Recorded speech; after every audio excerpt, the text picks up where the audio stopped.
Welcome back to Inside Personal Growth. This is Greg Voisen, the host of Inside Personal Growth. And we have Tamara S. Raymond on with us, joining us from Virginia. She's the founder and president of Innovative Management Consulting. And she has a new pocket guide out. And I want to make sure my listeners know that it is a pocket guide. It's an easy read. You could probably get through this in, I'm going to say, an hour or less even. The book is called Careering, the Pocket Guide to Exploring Your Future Career. Tamara, good day to you. How are you doing? Good day to you, Greg. I'm wonderful. Thank you for having me. Well, it's a pleasure having you on our show. And we've had many guests on talking about career and how to find your perfect career. And I know your book helps people do that. It helps them empower teens, but not only teens and young adults, but anybody in the job market, and how to help them identify their interests, their talents, their passions, and identify jobs that they would be most suited for. I'm going to let our listeners know something about you. Tamara Raymond is a certified leadership development career coach strategist committed to professional career and leadership development for adults and emerging leaders, as well as guidance for teens in determining their career path. Tamara's 15-year professional tenure has featured leadership career and executive coaching, corporate management consulting, serving as an HR subject matter expert, the organizational change leader. And as we said, her new book here, Careering, the Pocket Guide to Exploring Your Future. She's got unique experience that she brings to the table. She's focusing her passion on coaching and mentoring and empowering not only adults, but younger adults who are looking at getting out of school. Tamara's hand-on experience is she's accompanied by a Master of Arts in Organizational Science and a graduate certificate in leadership coaching from the George Washington University and a certification in the Berkman method. In addition, she received a Bachelor of Arts in Psychology and a minor in International Relations from Lawrence University in Appleton, Wisconsin. Well, pleasure having you on the show. It's always nice to have someone speaking about something that, in today's world, especially with the millennials, they say they change jobs probably 6, 7, 8 times, right? Yes. And sometimes you don't always get it right. And it's not really about getting it right, is there? It's about you finding the career choice that you really want. So as a leadership development coach and someone who's a strategist, and let's say somebody's feeling stuck tomorrow, how do you help them get unstuck and find the right career path? Well, it actually starts with the mindset. The interesting block I come across most often is people thinking that they have to have all the answers and not realizing that there's a reason, I call the book Careering. It's a journey. And instead of going to a place of, I have all the answers, this is what I need to do, let's take a step back. Let's focus on, let's look at what your interests are. What comes naturally to you? What do people come to you for? Then take a look at what careers are out there or what jobs are out there that may fit with those interests. And do a little more digging, do a little more research, and try them out. So in the world of exploring, it's actually taking on or doing that particular job or task. Because what you think it is might not be what it is in reality. So true, and you've broken your book down into what you call steps and, opportunities to explore different careers.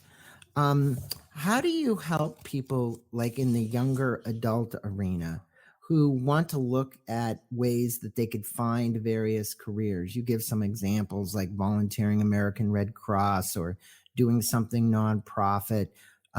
What are some of the extracurricular activities or community activities that you help people look at that can actually help them find their path in career?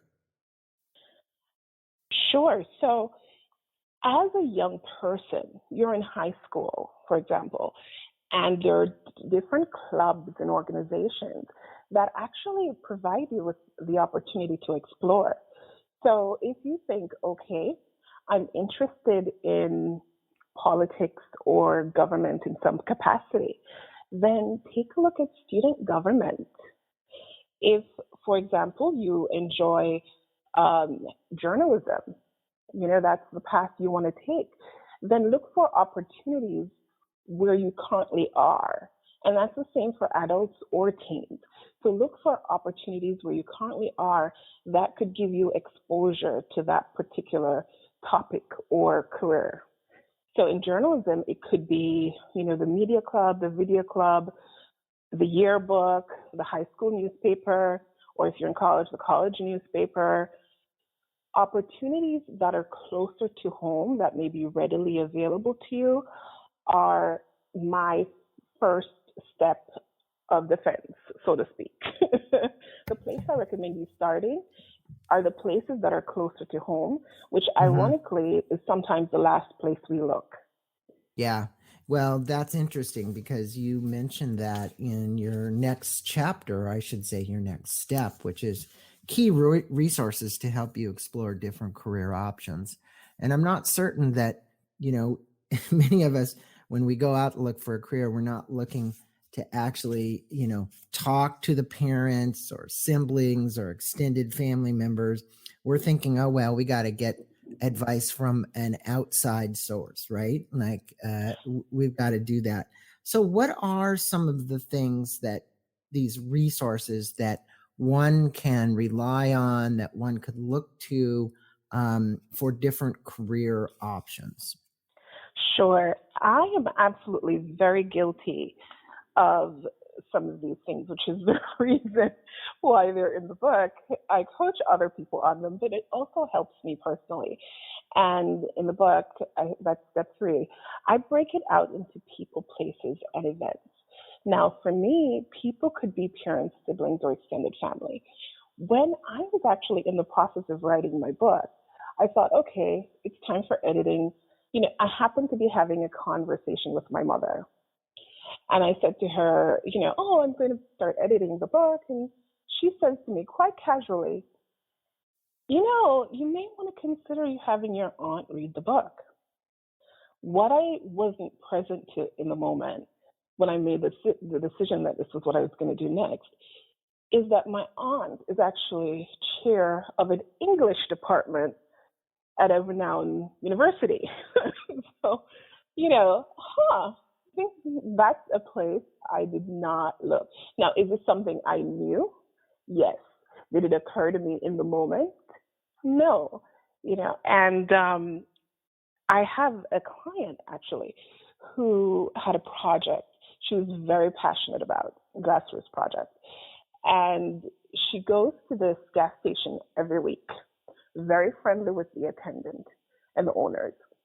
And one week, the attendant came out and she said to her, how was your week? What's been going on? And instead of saying, oh, it's great, and getting into her car and leaving, like she usually does, she actually took the time to stop and share what she was passionate about. What she didn't know was that the attendant knew the governor and was able to put them in contact. And it made a huge difference for her project. It was exceedingly successful. So it's usually Yeah. the people who are in our lives who we trust and we know and we see on a daily basis that we don't think to To connect with. ask. Yes, Yeah, right. there was Russell Conwell wrote a story and it was called Acres of Diamonds. Do you remember that? Yes. So, any rate, it's about looking in your own backyard. We go all over the Mhm. world seeking resources, but if you really look in your backyard, you have diamonds right there. And that brings me to this step 4, which is the power of networking. So many people have been on my show talking about networking, you know, all the various forms of networking. Some people are shy, they don't like to network, they don't like to go to certain places. What do you recommend that how people create this web beyond the social media places like Facebook and LinkedIn? We know, obviously, I think my Hmm. LinkedIn account has 4,800 people, but out of the 4,800 people, how many do I know? I get about, I don't know, 8 to 10 requests a day from people that say they want to link up with me. Well, link up to me doesn't mean that's a network. So how do you find a deep relationship, especially when it comes to finding a new position, job, or something that you're passionate about? That is an excellent question. And I tend to think of networking in two categories: traditional networking and creative networking. And it's just something I do for myself and I encourage my clients to do because it gets me thinking outside of the box. Now, I consider myself quite the introvert. So, networking is, when I think of it as this overarching thing that I have to do, I need to go meet X number of people, I have the experience of being overwhelmed.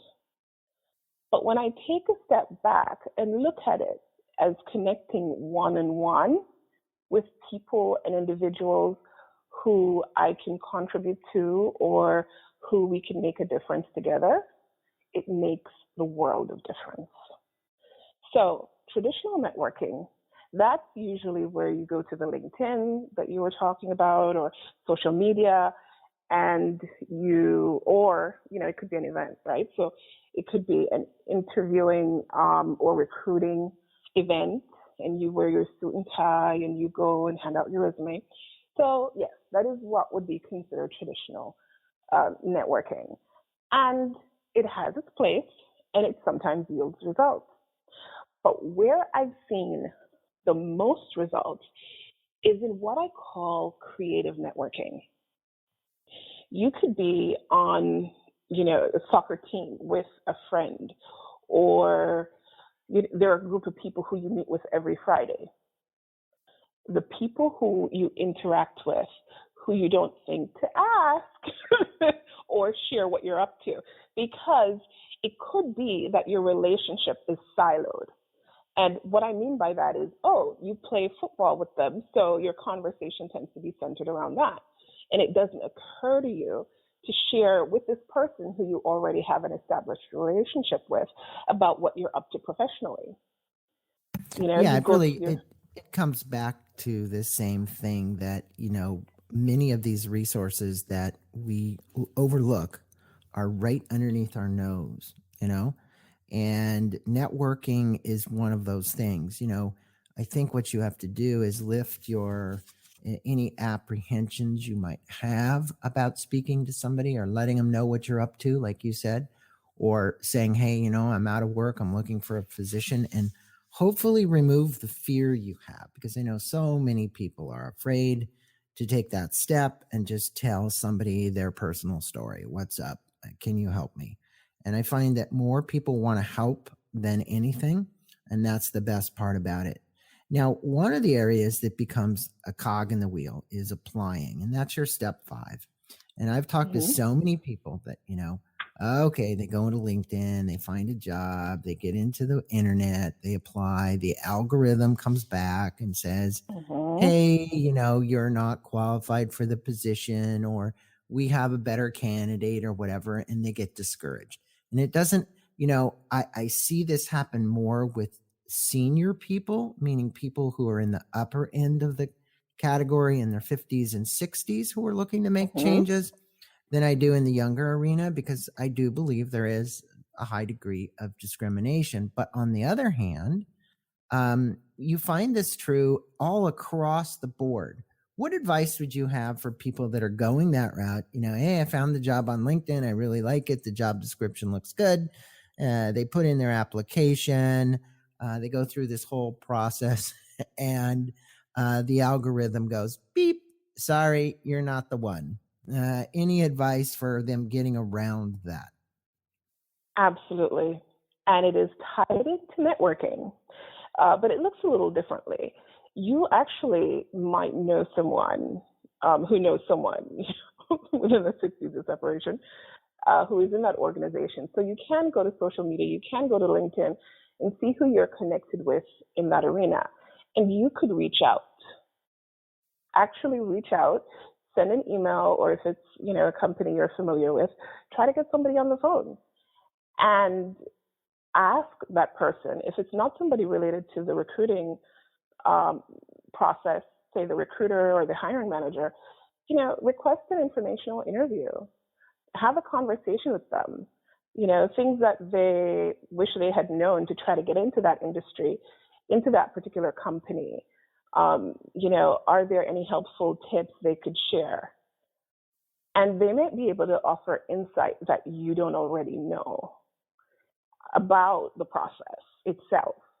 And then in the world of recruiting, if you've applied for a position in that company before and you didn't get the role, if something else becomes available, reach out to that recruiter or that person, especially if there's a name anywhere in your communications back and forth.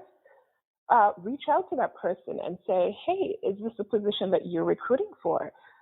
I'm very interested and would like to be considered. And they may say yes, or they may say no. And if they say no, you can make the request. Can you forward my resume to the person who is in charge of this position, of recruiting for this position? Right. That's So great advice. I mean, when you think about it, people are going to pick up this little pocket guide because they're really looking for your advice and wisdom. And it's not always apparent that they can do that. But like you said, if you find somebody on LinkedIn, if you look at the number of connections they have, and those people are connected with inside the company, or you ask a person who's a third degree person to, hey, write me an email and an introduction to that person. I think all of those techniques are really great, and it's an obvious way to do it. Now, one of the things is, once, let's say you get to that point, right? And now you're saying developing your interviewing skills. Some people are horrible interviewers, right? Or I should say, or horrible interviewees. The interviewers are really good. The people are not really good at it. What advice do you have for sharpening these skills that are really very, very, very important? I should say very again, because how you come off at that interview is 99% of the game. I would say there are two things that are key. One, do your research.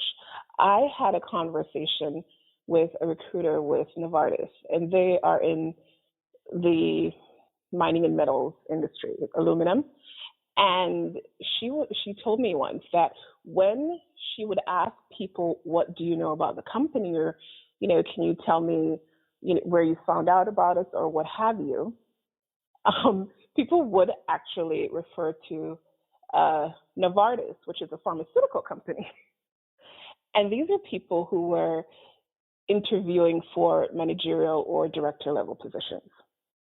So do your research, even if it's just pulling up the company website or going to their profile on a social media site or something, just to make sure that you have your facts straight. A lot of times we're busy, things happen, life happens to us all. Just do your research so you're on point in your interviewing. And remember that interviewing is a two-way street. We sometimes forget that, especially when we're in the midst of, oh, I really want a job or I really need a job. We forget that interviewing is a two-way street. Right. You want to find out if this is a place you also want to work. Correct. The culture, the people. It's not all about remuneration, although most people go out and they think it's about remuneration. It really is working at a place where you would love to work, and that you see, I would say in most cases, advancement opportunity as well. Is this a place where I can actually move up the ladder? Or am I going to be stuck in this position that I'm, entry level position that you might be hiring for?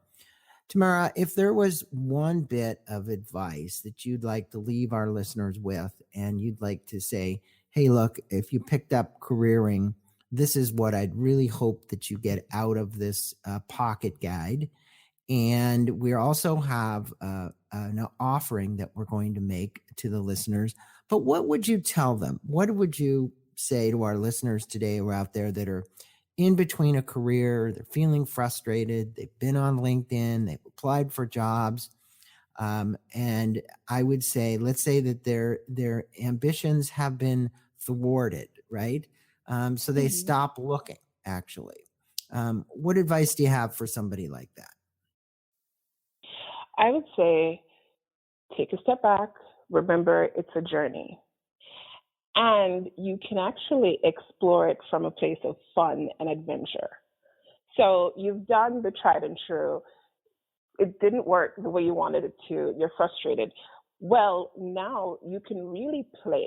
Play with it. And don't take yourself too seriously in that context.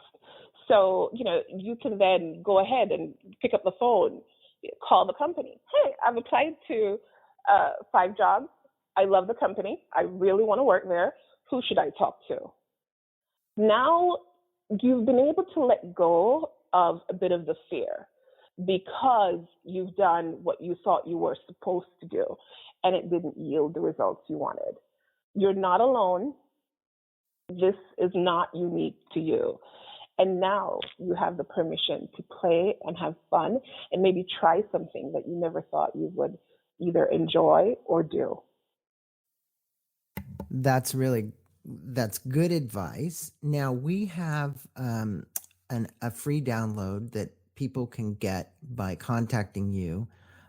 You also have the imcleader.com website. And at that website, if you go to the careeringbook.com, is that correct? That's the link Yes. they can go to. You'll be Yes. redirected to the Innovative Management Consulting site, which is Tamara's website. There you can see more about the book and learn more about the book. It's really quite an easy read. When she says it's a pocket guide, it is a pocket guide. If you want a quick pocket guide, this would be the book to get. What is it that you'd like to offer the listeners today, Tamara? I would actually like to offer a comprehensive guide to interviewing for your listeners. I think it would be a fun, easy, quick read. You see a trend with that. And just go ahead and contact me in the subject or just put inside personal growth or your dream career. And that will come directly to me. All right, and we'll put a link to Tamara's website in our blog. But if you would give them your email address, because that would be good for those that are listening now that want to take it down. Sure. My email address is traymond, TRAYMOND, at imcleaders.com. Okay, so I am as in Mary, C as in Charlie, leaders.com. Okay, Raymond at imcleaders.com, and you can put inside personal growth this interviewing guide, correct? Absolutely, yes, correct. All right. Well, Tamara, a pleasure having you on Inside Personal Growth. And speaking about your pocket guide, again, we've been on with Tamara Raymond. She is the founder of Innovative Management Consulting. They're in Virginia. This book is called Careering, the Pocket Guide to Exploring Your Future Career. Tamara, thanks for your wisdom and advice that you provided to our audience today and our listening audience. And for those of you, again, who want to get the free interviewing guide, we will have a link in our blog as well, so that you can access that and a link to her email address, and she will send you a copy of that. Tamara, thanks so much for being on Inside Personal Growth. Thank you so much for having me. This was so much fun. All the best.